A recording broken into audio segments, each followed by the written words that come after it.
Hi guys, je, kuna watu wamekuwa kero katika nyumba yako alafu unashindwa namna ya kuwafukuza?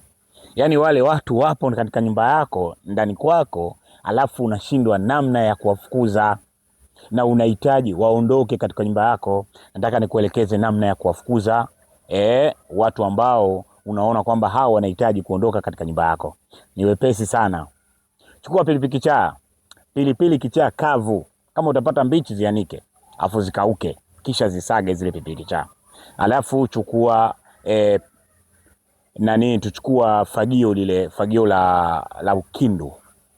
Kama unaujua ukindu, unajua ukindu? Chukua fagio la ukindu. Alafu kisha chukua chumvi ya mawe. Changanya chumvi ya mawe pamoja na pilipili kichaa. Alafu uwe na fagio lako la ukindu pembeni. Hii hapa anaondoka hii. Yaani bila kupenda anaondoka, anakuwa kichaa na unaondoka kweli yani. Baada ya hapo sasa chukua makaa ya moto. Makaa ya moto weka, unaweza kaweka kwenye chungu au chotezo, popote unaweza kaweka. Alafu chukua chumvi ya mawe pamoja na pilipili kichaa umevichanganya, choma.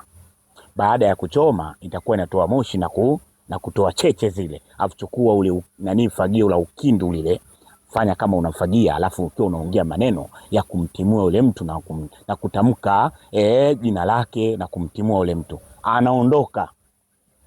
Wewe unataka aondoke? Anaondoka. Lakini sasa marufuku usije ukamfukuza ukafanya hivyo kwa mama yako mkwe. Usije ukafanya hivyo kwa shangazi yako. Usije ukafanya hivyo kwa baba yako mkwe, wala usije ukafanya hivyo kwa babu yako au bibi yako. Umeisha. Hiyo usifanye. Hiyo fanya kwa wengine, mawifi, watu gani vile, fanya hiyo. Mashemeji sijui nini, wewe fanya kwa hao. Lakini usije ukafanya kwa hao niliokutajia. Umeisha. Hiyo dawa ni nzuri sana, lakini kwa hao niliokutajia usije ukafanya. Serious kabisa. Usije ukafanya kabisa kwa hao niliokutajia. Lakini hao wengine fanya, hiyo dawa ni nzuri sana.